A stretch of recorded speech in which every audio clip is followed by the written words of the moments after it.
পূর্ব মেদিনীপুরের পর্যটন কেন্দ্র মন্দারমণি সমুদ্র সৈকতে শনিবার অনুষ্ঠিত হল সি বিচ সাফাই অভিযান। স্থানীয় ব্লক প্রশাসন, পঞ্চায়েত প্রশাসন, স্বেচ্ছাসেবী সংগঠন ও পর্যটন দপ্তরের যৌথ উদ্যোগে এই কর্মসূচি পালন করা হয়। সৈকতে প্রতিদিন হাজার হাজার পর্যটকের ভিড় হয়, তবে প্লাস্টিক, বোতল, থার্মোকল সহ নানা রকম বর্জ্য ভরে যায় সমুদ্র তীর। সেই সমস্যার সমাধানে এদিন স্বেচ্ছাসেবীরা সকলে মিলে সৈকতের বিভিন্ন জায়গায় আবর্জনা সংগ্রহ করেন।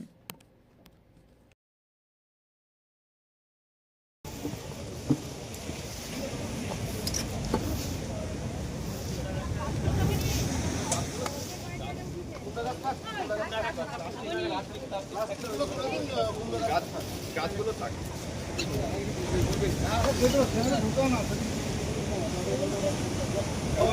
টেনে দাও, দাদা দিয়ে দাও, ফিট বাজে টেনে দাও। হ্যালো,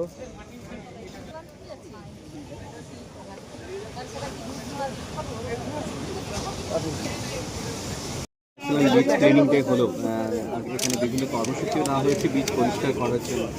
আজকেও এলেন, উপস্থিত হলেন, কি বলবেন? ক্ষেত্রে একটা কথাই মনে পড়ে, গান্ধীজির একটা বাণী ছিল, পরিচ্ছন্নতাই জীবন। যাই হোক, শারীরিক মানসিক সবভাবে নিজেদের যদি আমরা পরিষ্কার জায়গায় রাখতে পারি, এটা একটা বৃহৎ বিষয়। এক্ষেত্রে আমাদের পারিপার্শ্বিক যেখানে বেশি মানুষজন ওঠা বসা করে, ব্যবহার করে বাস্তব জীবনে, বিশেষ করে এই বিশ্ব বাংলার এই প্রাণকেন্দ্রে হাজার হাজার মানুষ আসে, প্রতি সপ্তাহে কয়েকশো মানুষ তো আসেই। এক্ষেত্রে পরিচ্ছন্ন রাখার দায়িত্ব এলাকার মানুষের, জনপ্রতিনিধি হিসেবে আমাদের নৈতিক দায়িত্ব। কিন্তু প্রশ্ন থেকে যায় যে আমরা কতটা করি, তবুও যতটা সম্ভব করা দরকার আমরা করছি, ভবিষ্যতে করব। মানুষ কি সচেতন হচ্ছে? এটা তো নৈতিক দায়িত্ব, জনপ্রতিনিধি হিসাবে তার নৈতিক দায়িত্ব মানুষকে সচেতনতা আনা। আর যদি ব্যর্থতা থেকে যায়, তার দায়িত্বও আমাদের ঘাড়ে পড়ে। সাফল্য এলে আসা উচিত। তো বিভিন্ন হোটেলগুলো কিছু কিছু জায়গায় নোংরা করছে, তাদের কতটা সচেতন অ্যাওয়ারনেস করা যাবে আর কি?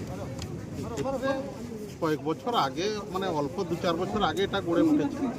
ধীরে ধীরে সচেতনতা বাড়ছে এবং হোটেলের অ্যাসোসিয়েশনও নিজেরা দায়িত্ব নিয়ে মাঝে মাঝে প্রোগ্রাম লাই, কর্মসূচি লাই, এবং আমরাও তাদের সঙ্গে থেকে উৎসাহ দিই।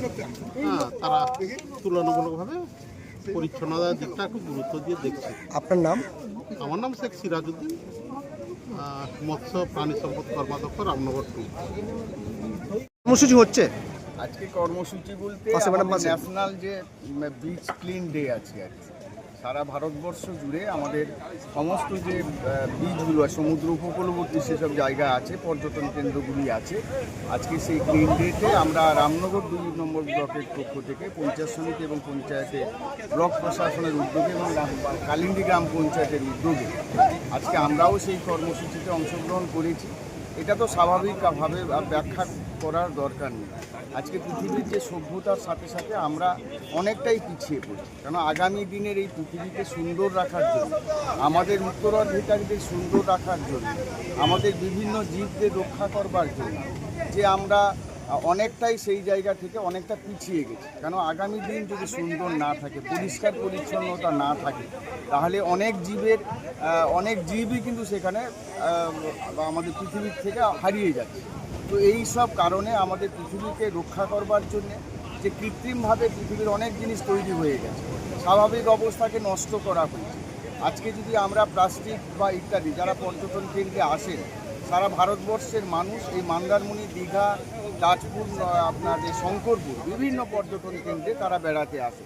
তারা যদি এই জায়গায় একটি শুধু সুস্থভাবে অক্সিজেন না গ্রহণ করতে পারেন, অসুস্থ অবস্থায় ফিরে যান, তাহলে আমাদের এটা লজ্জা। সেই লজ্জার হাত থেকে বাঁচতে গেলে আমাদের এই এলাকাটাকে সুন্দর রাখতে হবে, পরিষ্কার রাখতে হবে, ক্লিন রাখতে হবে, এবং তার জন্য আমরা দায়বদ্ধ। এর জন্য আমাদের কালিন্দী গ্রাম পঞ্চায়েত, রামনগর 2 পঞ্চায়েত সমিতি এবং আমাদের ব্লক প্রশাসন, বিডিও, আজকে এসডিও সাহেবও আছেন এবং বিভিন্ন ভিআরপি কর্মীরা আছেন। আজকে একটা আমরা এটাকে কি বলবো, প্রতীক হিসাবে দেখাচ্ছি, কিন্তু সারা বছর ধরে আমাদের এই এলাকা, আমাদেরই সম্পদ, আমাদেরই গর্ব। এই মন্দারমণিকে আমাদের যতটা সম্ভব হলেও আমাদের রক্ষা করতে হবে। এই কর্মসূচিতে আমরা আজকে অংশগ্রহণ। হোটেলগুলোতে অনেকগুলো গাইডলাইন দেওয়া